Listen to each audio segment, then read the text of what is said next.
my GoToMeeting control box so that I have some room to write. If I tell you I have 4 letters, A, B, C, and D, and I say how many different 2-letter combinations can you get without regard to order? Well, you do AB, AC, AD, and then you do BC, BD, and then finally CD. Okay. Now you could also do BA, but that's the same 2 letters. So that's why it's a combination problem, not a permutation problem. When order does not matter, it's a combination problem. And my guess is almost every question on here is going to be a combination problem. We haven't yet seen reference to permutations, so we won't even talk about those. When you have small numbers like this, you can actually count and list every possibility. That's why it's called a counting problem.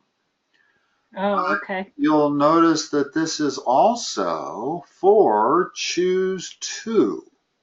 I am choosing 2 letters from a list of 4. And remember what that is? 4 factorial over 2 factorial times 2 factorial. That is 6. So this... Have we already done the 4 and the 2 and the 2 previously? Yes, we did. Okay, I see it. Here's the formula. Yeah, I see it. Okay. I see it. N factorial over n minus r factorial times r factorial.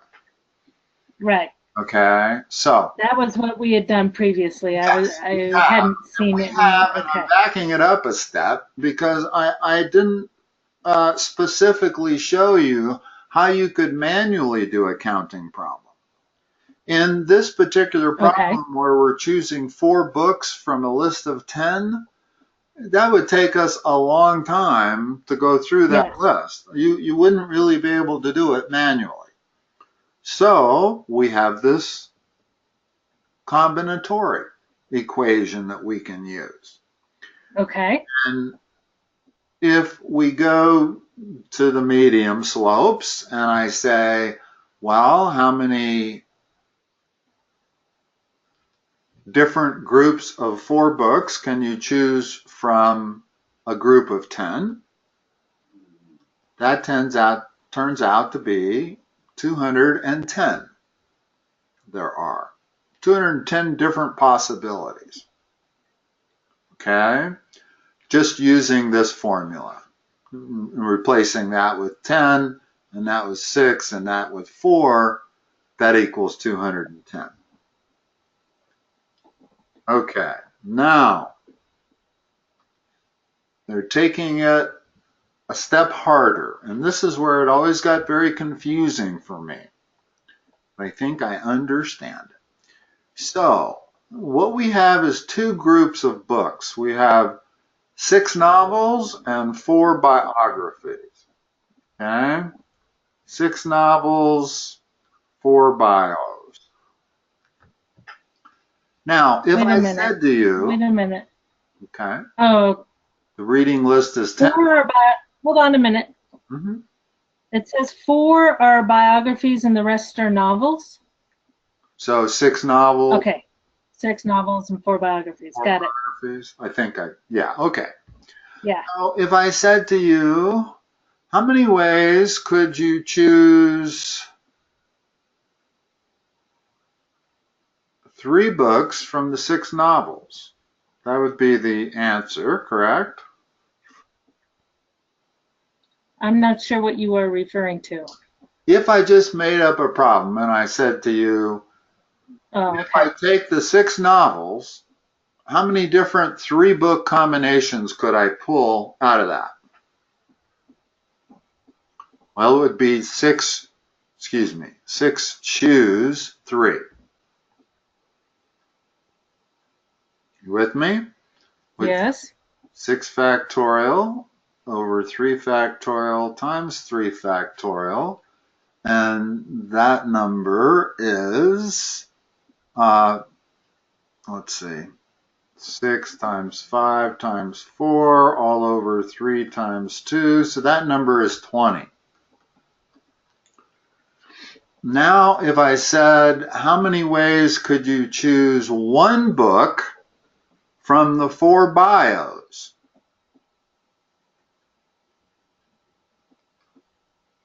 Well, the obvious answer is 4, right? I mean, if you have 4 books, how many ways could you pick a book? There's 4 choices. Right. So if I now combine these two, and I say to you, how many ways could you choose 3 novels and 1 biography? Well, you're going to multiply these two numbers. That's going to be 20 times 4. Because for every single one of the 20 possibilities, there are 4 ways to change it. You can add one of 4 books from the bios to make a list of 4 books. Now, Hold on a minute. okay. On your factorials things of the 6 factorial, 3 factorial, 3 factorial, shouldn't it be, you crossed out the 6 and the 3 and you put the 2 down below? Yeah, here's what I do. Here, I'll tell you exactly what I do. I take one of the 3 factorials and turn the numerator into 6 times 5 times 4, leaving the other factorial.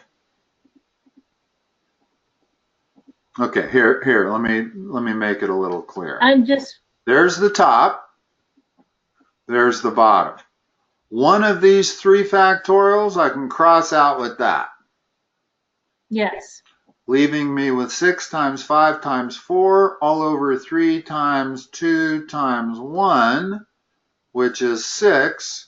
So that 6 crosses out the other 3 factorial. And what I'm left with is 5 times 4. That's how I get 20. Oh, okay. I was thinking, okay. Okay?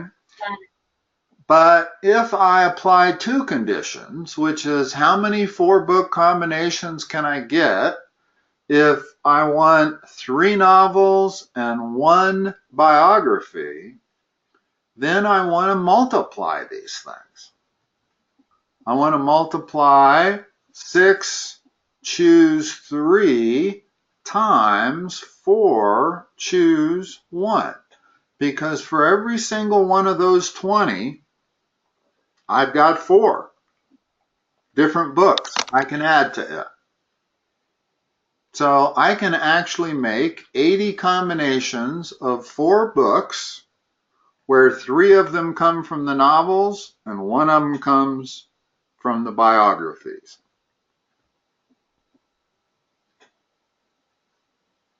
But is that what the problem's asking? No, we're getting there. Okay. This is a super hard problem. I don't want to just give you the super hard answer. I want to work you through how you go through this logic. Okay. Okay, now,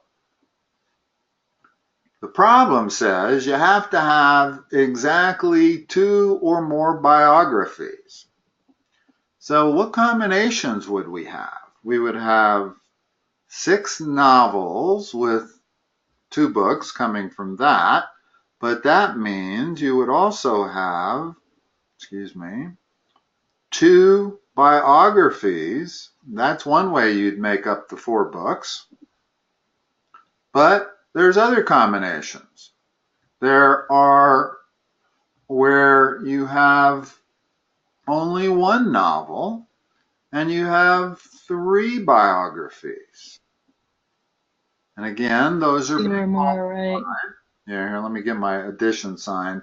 This is the toughest part about this stuff, is when to add and when to multiply. Plus, you could get all 4 of your books from the bios. So that would be 0 books from the novels and 4 books from the biography. And again, that's multiplied, that's added. Sorry. There's your formula for how many ways there are. So would it be the highest number, 195? No. I was, my guess actually was going to be 90 when I was in a position where I had to guess. No, I figure it out. Okay, this number is 90.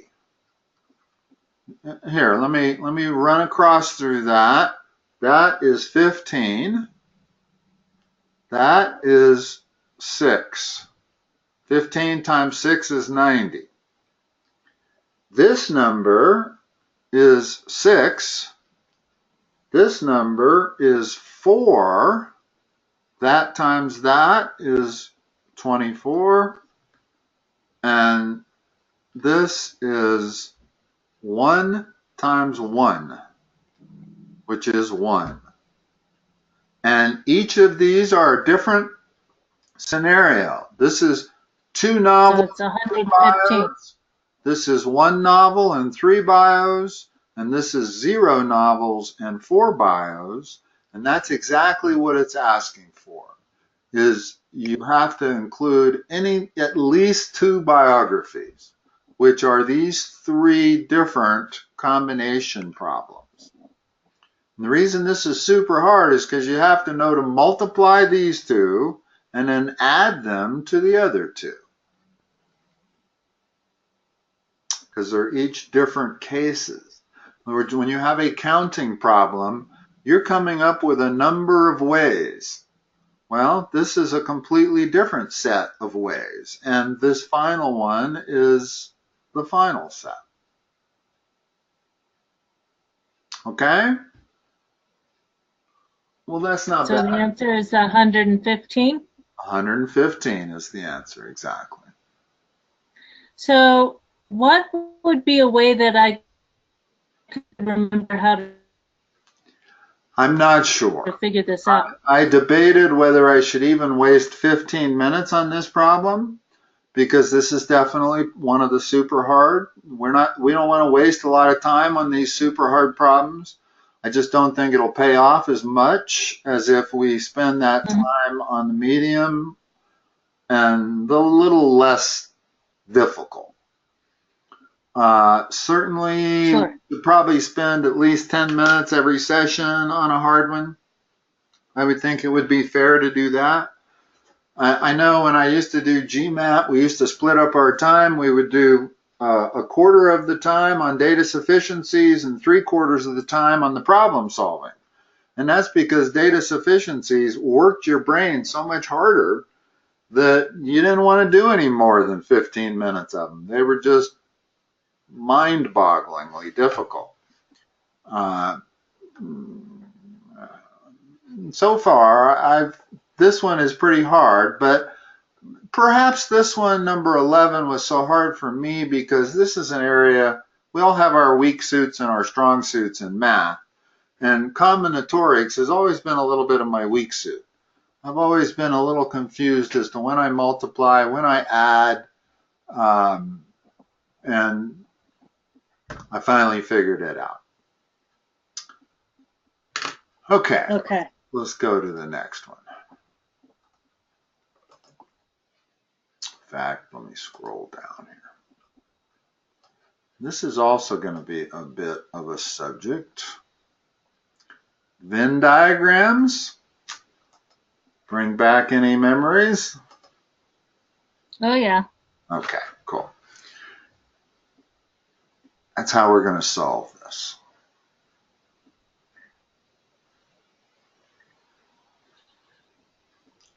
This is everybody taking algebra. This is everybody taking chemistry. The unknown here is how many people are taking both. Okay? So let's let that be X. And that's the overlapping circles. Well, if that is X, then everything else other than that piece, that has to be 142 minus X. And the chemistry students that are taking just chemistry only, not chemistry and algebra, has to be 121 minus x. And all three areas have to add to 236 students. So we do 142 minus x plus 121 minus x, set that equal to 236 students. Some of those x's go away, and you get an x of, you get a minus x equal to 263 minus that, 27. Negative 27, therefore x is 27. Okay? Now, you say, well, why is that the maximum number? Because it didn't say what was the number of students taking both. But x can't be higher than 27 because if it was, this equation wouldn't work. If I put in a number into that equation greater than 27, I can't come up with their conditions. I can't have 142 people taking algebra and 121 taking chemistry. I would need more than 236 students. But basically the Venn diagram, the way to solve them is to always start with the overlapping part, and that's usually the variable. Most of the time they're either saying how many people are taking both, or in this case, what's the greatest number that could be taking both. And both of those numbers are the same. As long as I know the total. And the total here is 236. And a lot of times they surround these with rectangles like that. Actually, that's not the correct way to do it, sorry. If there were 4 categories and everybody outside, in other words, maybe there was a 4th category where there were students that weren't taking either one, then that would be neither, outside, and maybe there'd be, say, 35 of those. And then you'd have to include that also. So the Venn diagram is pretty flexible. This is a very basic case of it where I don't need the rectangle, as all I need is the 2 overlapping circles.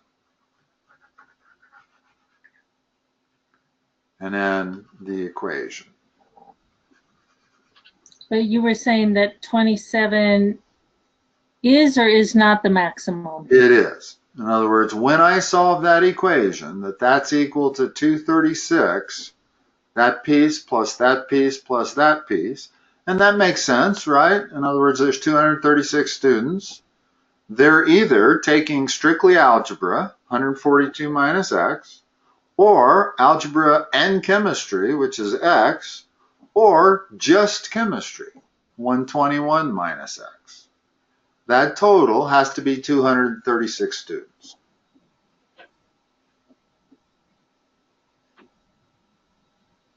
Okay, so how would I check my answer to make sure that 27 is correct?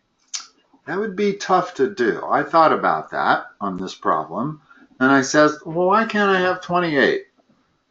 Turns out that if I add 1 to x, I'm subtracting 2 from the others.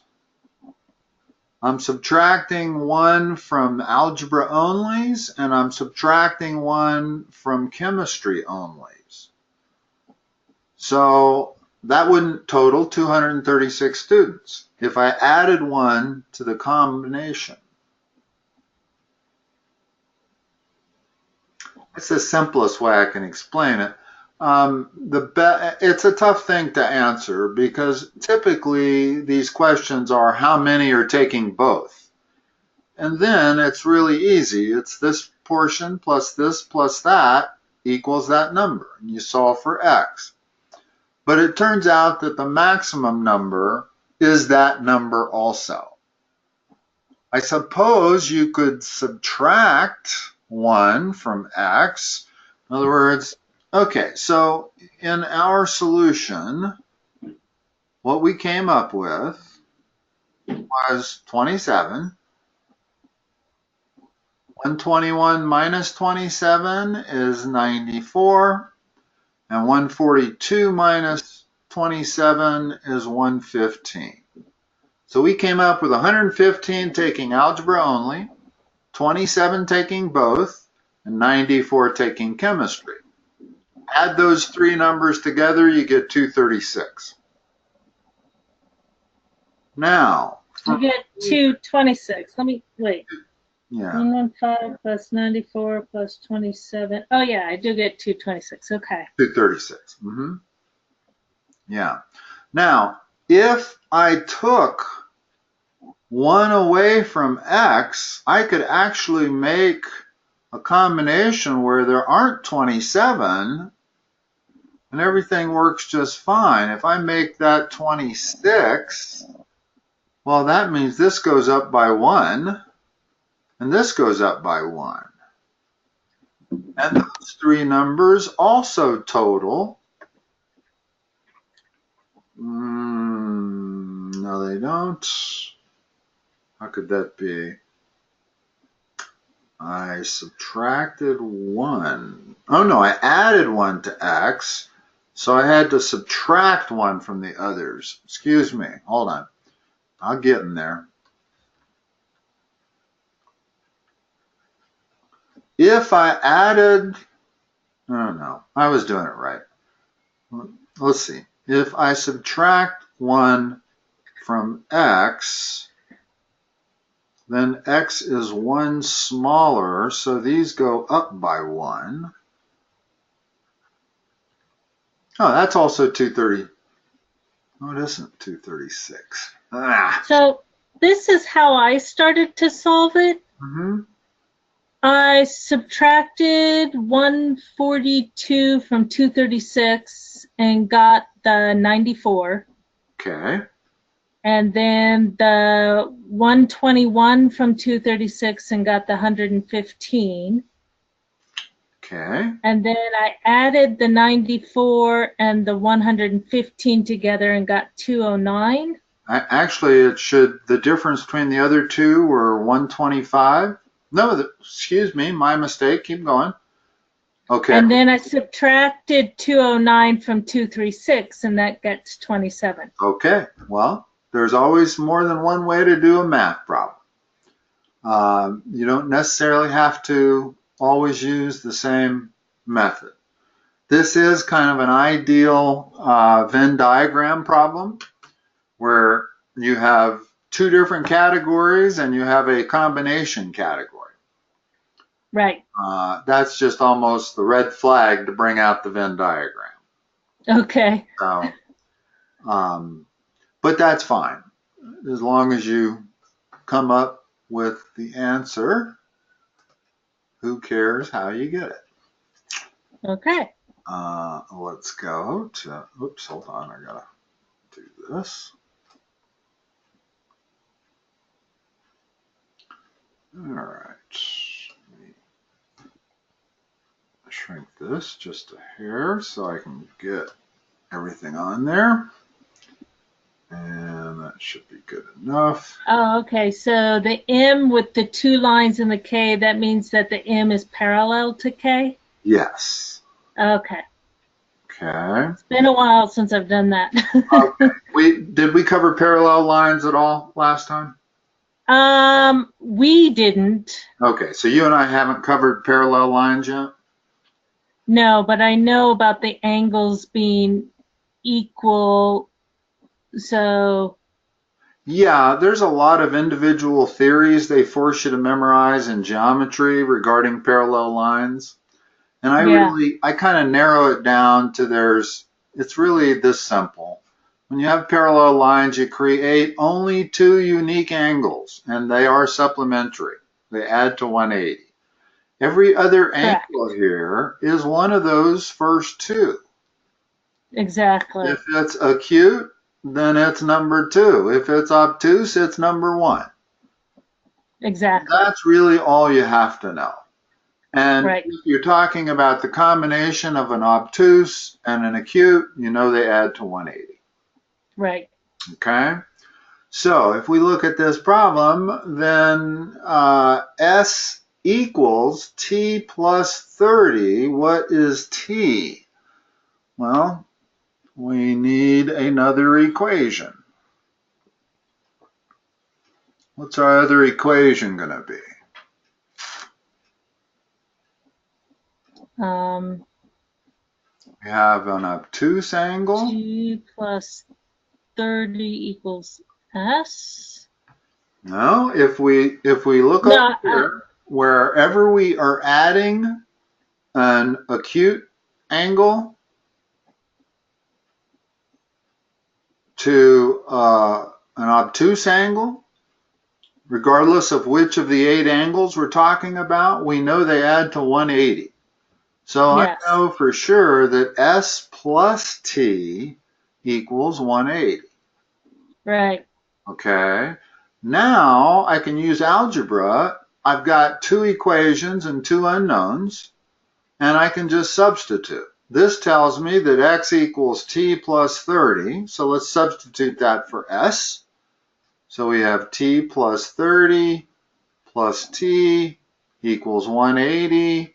Now we can solve it for t. 2t plus 30 equals 180. Huh? And then divide by 30 on both sides. Divide, subtract both sides. Subtract. That's 150. And now divide by 2. Yeah. So that's what t is. And from just looking at the picture, you couldn't tell that because that transversal can be at any angle. So s plus t, or rather t, could be most anything. But once they tell us that s equals t plus 30, now we can substitute that in to our main equation that we know applies when we're talking about parallel lines and transversals. Right. That probably is the number one thing you need to remember, is that the acute and the obtuse always add to 180. And the other thing is that all acutes are the same, all obtuses are the same. All right, let me scroll down to the next one.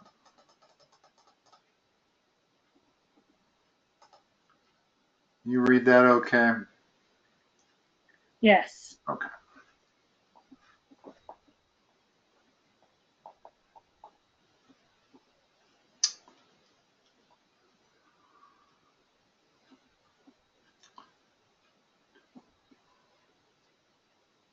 Oh, now I see. No. I think you got to do this the hard way, which isn't that hard. Can you solve for x? And by the hard way, I almost always mean we're going to have to solve for x, y, and z, and then figure out what 12 times x times y times z is. Can you solve for x? I have no idea how to. 2x equals 20. Yeah, it's confusing, the fact that there's 3 equal signs there. What they're saying is that 2x equals 3y, and that also equals 4z, and all 3 of them are equal to 20. So I can start with 2x equals 20, and that's going to let me solve for x. What's x equal to? 10. So let's write a little 10 above the x. And now 3y equals 20. What's y equal to? It's not going to be an even number. That's okay. We'll leave it as a ratio. Nothing wrong with that. Okay, so I'm going to multiply by 20 thirds. And finally, z, we got 4z equals 20. So that's 5. Okay, we're going to multiply that by 5. So if I do the two whole numbers first, I've got 50 times 20 over 3. That is 1,000 divided by 3. Ooh.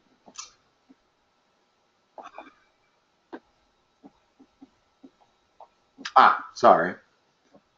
I forgot to multiply everything by 12. In other words, there's this 12 over here also.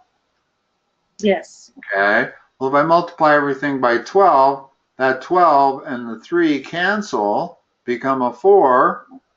And now I have 4 times 1,000, which is equal to 4,000. So, and that usually is the case when they give you a problem where they give you this fraction, this oddball fraction, 20 divided by 3. Yes. It's not worth the effort to turn that into a decimal and put it in as a decimal. Right. You can kind of see why. The problem played out easier if I left it being 20/3. Yes. Only because I was going to multiply by the number 12, a multiple of 3. Exactly. All right.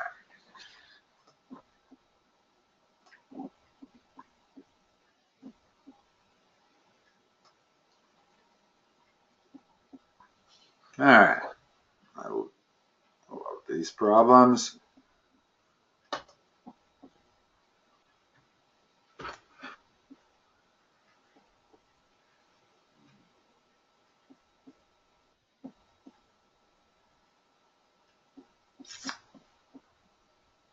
Let's start with defining a variable.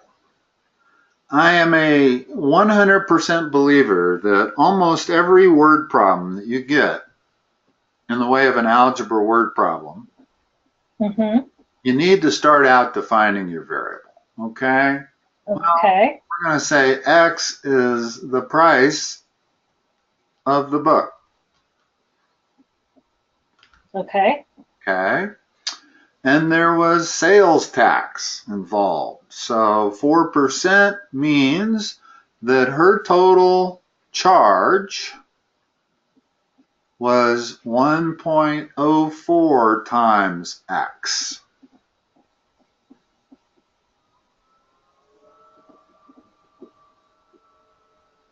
Okay. Okay. Now, she had a $10 bill. Let's take care of the easy ones first. Hold on a second. What their question says is that basically a $10 bill minus her charge is going to equal her change, correct?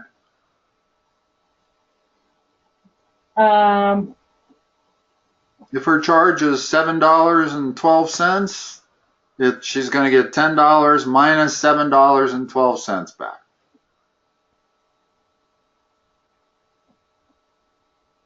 Right? If your charge is $8 and you give them a $10 bill, you get $2 back. So the change is equal to $10 minus 1.04. Can you refresh my memory where the 1.04 came from? Yeah, I'm sorry.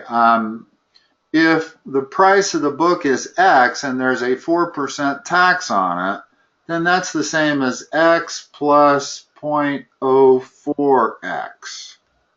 Well, that's a 1X plus a 0.04X, so we have 1.04X. Oh, okay. When you go buy a book and there's a 6% sales tax, your charge is going to be 1.06 times the price of the book. Right. Okay. Now, in the original paragraph, it says that change was less than $3. Not less than or equal to, but less than. Right. So this is the statement of the problem. That is the conditions of the problem that we have to look at. Now, we can solve that as an inequality. Do you know how to solve inequalities? You basically solve them the same way as you do equations, except in the one instance when you're dividing by a negative number, and then you change the direction of the inequality. Okay, I'll go through this one with you. In other words, we're going to move the $10 to the right, and we're going to leave the x on the left. So that gives us 1.04x is less than minus 7. So far, so good? Now, yes. we want x all alone, so I've got to divide both sides of this equation by a negative number. And when I do that, I've got to reverse the sign on the inequality. And what that gives me is an answer that x has to be greater than 7 divided by 1.04. So that's my answer. The change. So wait a minute. All the signs change when you change the equal sign? The greater than sign? No, first of all, yeah, I realize why this is confusing. Because I'm dividing both sides by a negative number. So I still have to divide the minus 7 by a minus 1.04. But at the same time, I got to change the direction of the inequality. And you have to do that whenever you divide or multiply by a negative number. Anytime you have an inequality. Let's say I had minus 2x is greater than 4. Okay? Well, if I divide both sides by minus 2, now I've got x is less than minus 2. So you do both, whether you're dividing or multiplying. If I'm multiplying by a negative number, I reverse the sign also. I meant to do this as a multiplication problem, but that's okay. I think you understand. You got to do both. And that is the one thing that really makes inequalities different than equations. Okay. Okay? Is that whenever you're multiplying or dividing. Now, put that into your calculator. What do we have? X has to be what? Greater than, remember what X is, the price of the book.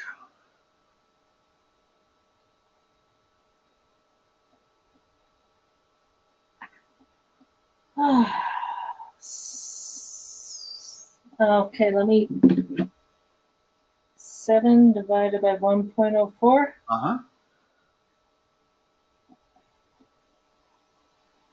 6.73. 6.73.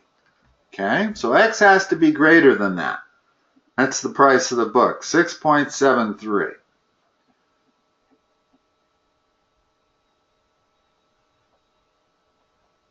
Now let's examine each of their statements. And again, this is not a particular easy problem, but let me erase some of this. It's because none of their statements are nice and simple, like X has to be greater than 6.73. I know. But that's okay, we can figure it out. The price in the book has to be less than $9.50. Well, is that a true statement? Well, let's see what happens if the price of the book is $9.50 exactly. If we can prove that you could have a book priced at $9.50, then that's false. So far, the only thing we've proven is that X has to be greater than $6.73. We don't know about any 950s yet. Okay? Could the book be priced at $9.50? And so we multiply that by 1.04? And if we get something less than $10, then the answer is yes. It could be. 9.88. We could buy a book for $9.50. In fact, we could buy a book for $9.60. and still have change coming back. So that's a false for A. Wait a minute. The price of the book was less than that. Oh. So the only thing we have It's false to do, because it works. well, this is a logic question. And for us to prove that the price of the book does not have to be less than $9.50 is all we have to do is find one case where it could be $9.50 or higher, and we just did.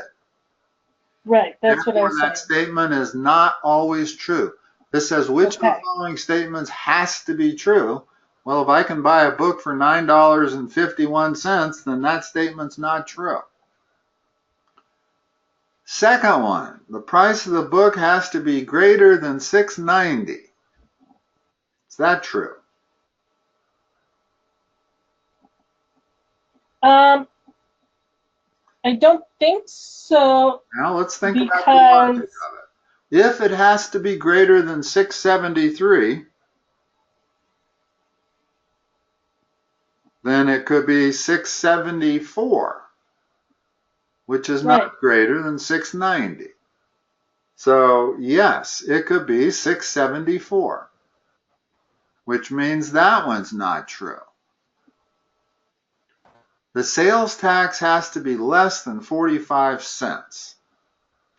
Well, what if we bought a $10 book? What would the sales tax be? Even though we can't buy a $10 book, but what if we were to buy a $10 book? What's 4% of $10? 4% of $10. 20%. Do 0.04 times 10.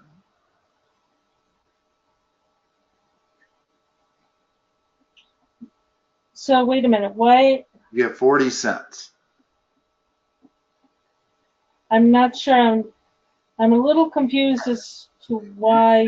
Okay, why we're using $10? Because that's the No, worst. why you're doing the 40%. Well, because the sales tax was 4% of the price of the book.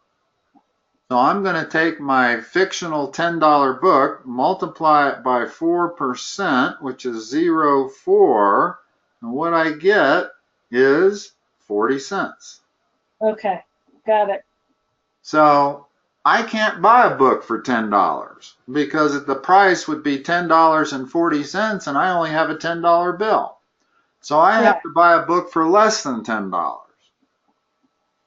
Well, if the sales tax on a $10 book is 40 cents, the sales tax on a book cheaper than 10 bucks is going to be less than 40 cents. So no matter what the price of our book, it's definitely less than 45 cents. Doesn't mean it could be 44 cents. It's just that I know that it has to be less than 40 cents. Well, if it has to be less than 40 cents, then it has to be less than 45 cents. Right? In other words, if I want to come up with a set of numbers as to what the sales tax could be, it could be 1 cent through 40 cents. Well, all of those numbers are less than 45 cents. It's a little tricky. It's a little opposite of the second one. The second one said x merely has to be greater than 6.73. Well, that means x could be 6.74. And the second one is not true. It doesn't have to be greater than 6.90. It just has to be greater than 6.73. But this is a little different. If the sales tax has to be less than 40 cents, then it also has to be less than 45 cents. So how do we know it has to be less than 40 cents? Because I took a $10 book, which I knew was a book more expensive than I could even afford because I got to pay sales tax. Okay? And even a $10 book only has 40 cents in sales tax. So our sales tax, by definition, has to be less than 40 cents. I can make that statement just based on the fact that a $10 book would have a 40-cent sales tax. So whatever book we buy that's less than $10 has to have a less than 40-cent sales tax, because it's a percentage of the price of the book. Okay? Well, if I say something has to be less than 40 cents, then it is a true statement to say it has to be less than 50 cents also. And it has to be less than $1.50. It has to be less than $1 million. It's not as specific, but it still has to be less than 40 cents. I mean, that's a true statement. If it has to be less than 40 cents, well, then it has to be less than 45 cents also. Now that I think about that a little bit more, I'm not so sure. Sales tax was less than 45 cents. Yeah, that is a true statement. We know the sales tax is anywhere from 1 penny to 39 cents. Well, all of those make that statement true. The sales tax was less than 45 cents. They're not saying that it could be 44 cents or 43 cents. They're just saying that it was less than 45 cents, and we know that it was less than 40 cents. Well, if we know it was less than 40, then we know it was less than 45. So that's a bit of a tricky question. Yes. Very tricky, because the stuff you can prove, even from their original statement, doesn't have anything to do with these three numbers. They make up three completely different numbers and try to get you to figure out whether you can deduce whether or not these all have to be true. So, is it possible, looking at this problem, I mean, essentially you still have to solve it like you did before, like you did up top? Yeah, you have to do the first part. Okay. In other words, you have to know the total charge is 1.04 times X, times the price of the book. And you have to know that the change received is $10 minus the total charge, and that all has to be less than $3. So you do need that original inequality, and you need to solve it so you can come up with a statement about X. We know from this that the price of the book had to be greater than $6.73, or whatever we came up with. Right. The question is trying to figure out whether that's true, knowing that. Well, I don't think we do know that. We can't say that it was greater than 690. Could have been 674, right? All we knew is that X had to be greater than 673, and that the sales tax had to be less than 40 cents. That's what we knew. Now, translating that into a true or false for that statement and a true or false for that statement is the tricky part of this question. Solving for X as an inequality was really the easy part. But it's still not necessarily easy to answer these three questions even after you've solved for X. Right. Okay.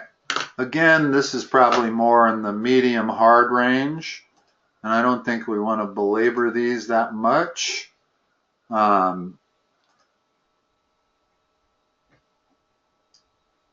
Now, this problem.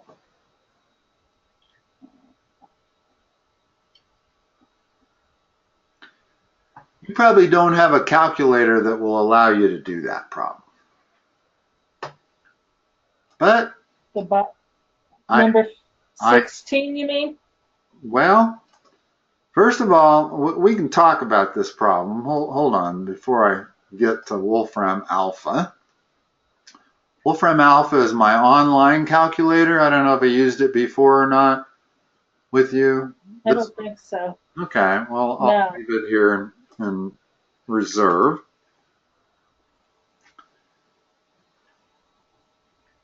I can't imagine that they expect you to do this problem without a calculator. Can you?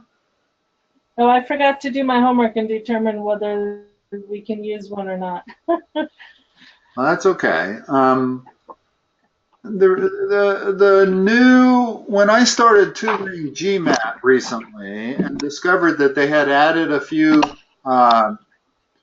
new categories of math, one of the things Yeah. they added is something that they call the units digit. Now, have you come across that at all? Have you read any of the when you look at your book, they've got practice tests and then they go through the math that you need to master in order to be able to do well in the math section. Yes. Have you gone through any of that? Not completely. Okay. Well, I'm guessing that the GRE has also incorporated this concept of units digit. And what it means is that what is the units digit of 5 to the 17th power? I can tell you right now that's 5.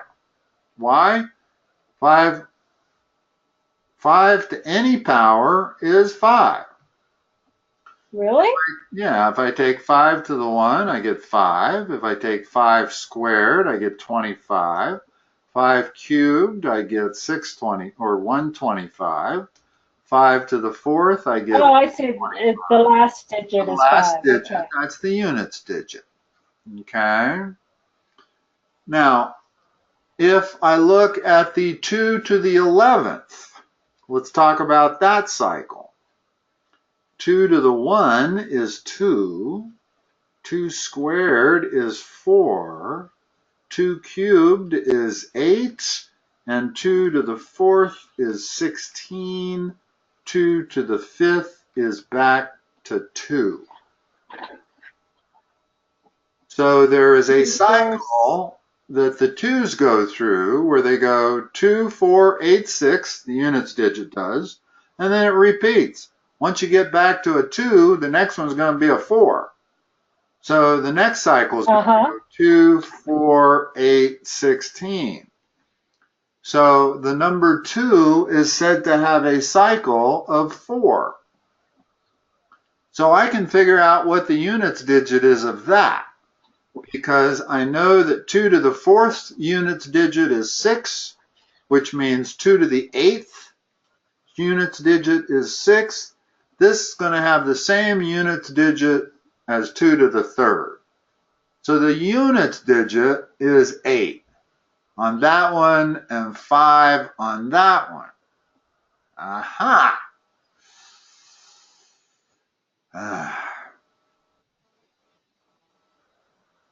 Unfortunately, I don't know how to solve this problem going further on this line of attack, because that just means that's the units digit. That could be 628 times 35 in the denominator. And then I would have to multiply those two numbers and see how many non-zero digits I get in my answer.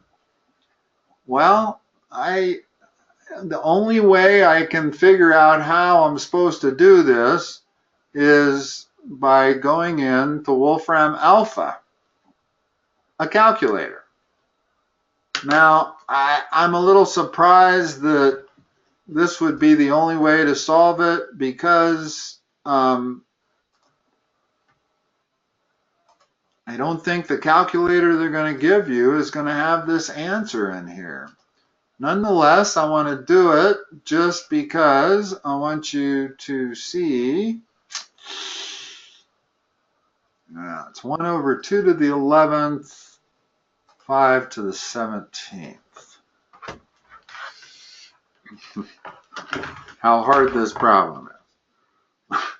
1 divided by 2 raised to the 11th power times 5 raised to the 17th power.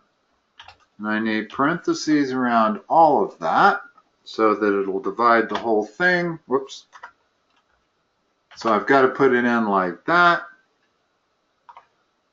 And the nice thing about Wolfram Alpha as a calculator is it tells you what you're looking at, what your input was. There's so many parentheses in that it's hard to get it in right sometimes. So it's a tremendous help having them tell you what we're looking at. Well, look at their answer.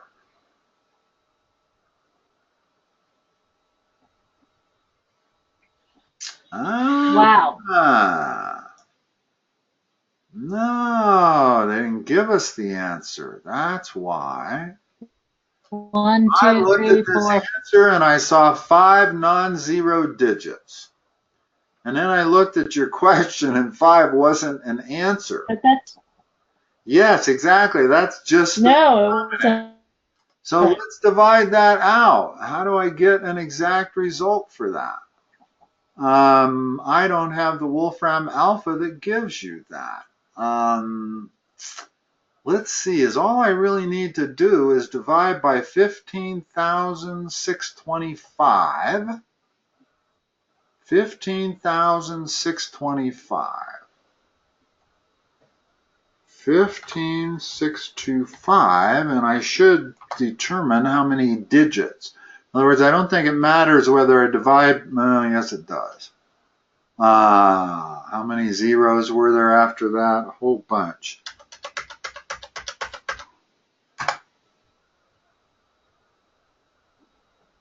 Gosh, it won't give it to me. It won't tell me how many digits there are. Wow. I would think your calculator would, actually. What was the other? Here was the problem.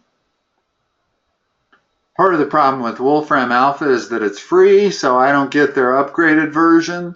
Their upgraded version is going to give you this in a decimal format with all of the digits. Okay? So that's the only way I can figure out how to do this problem. I don't have any nice intuitive way of figuring out.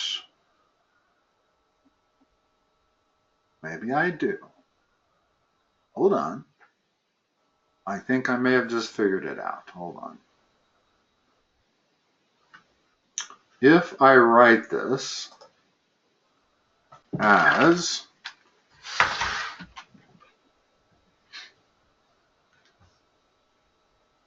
one over 2 to the 11th, no, times 1 over 5 to the 17th.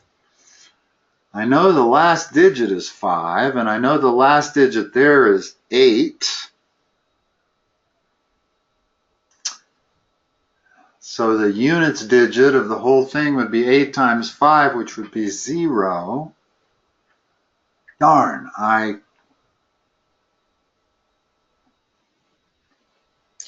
me see if they have the answer in the book. Okay. Yeah, especially if they have an explanation for it. Let's definitely have a look at that. Thank you for suggesting. What number is this? 16. I think it's practice test 1 is what the label on the file, the PDF is. Okay, hold up. Practice test 1 in section 2, I believe. That I don't know. Section 4. Here, let me go to the top. Practice test 1. Section 5. 5. Yes, number 16.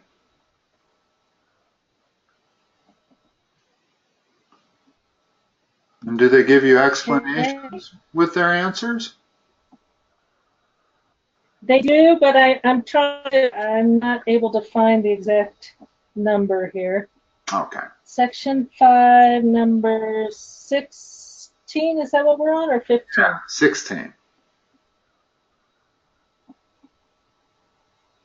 Not so much curious about the answer, but how they do it.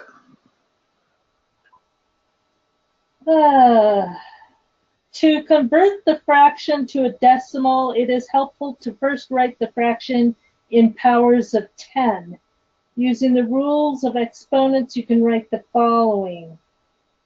1 over 2 to the 11th times 5 to the 17th equals 1 over 2 to the 11th times 5 to the 11th plus 6. And then it's 1 over 2, which equals 1 over 2 to the 11th times 5 to the 11th times 5 to the 6th. Okay, this is what they're doing. 2 to the 11th times 5 to the 11th times 5 to the 6th. That's the same as our problem. And now we can take those two and turn it into 10 to the 11th. So that's 1 over 10 to the 11th times 5 to the 6th. And the 10 to the 11th is not going to have any effect on the answer. So I think we can get the answer by dividing 1 divided by 5 to the 6th, which you can do. No. They have 10 to the negative 11th. Well, it is 10 to 1 over 5 to the 6th times 10 to the negative 11th. When I divide 1 by any power of 10, here's what I get. 0.1, 0.01, 0.001. In other words, that does not affect how many digits you have other than 0. So I think the only thing we have to figure out is what is 1 divided by 5 to the 6th power. And I can do that really easily on Wolfram Alpha. 1 divided by 5 to the 6th power. And they'll give me that in lots of digits. 1 divided by, with enough digits, you know? Mm-hmm. Whereas they didn't give me the other answer that way. And there we go. 1 divided by that. There are 2 significant digits in that, according to that, unless they're only giving 2. But that should be your answer, is 2. And that is... And that's what they're saying. Yeah. Oh, that's a very interesting technique. I kind of like that technique. Whereas, because if you can convert one of the bases to 10, you know that 1 divided by 10 doesn't add any significant digits. So you only have to worry about the 1 over 5 to the 6th. So explain that the 1 to the, what did you say? Doesn't oh, our time is up. Digits, it just, here, I know how to explain it. Here.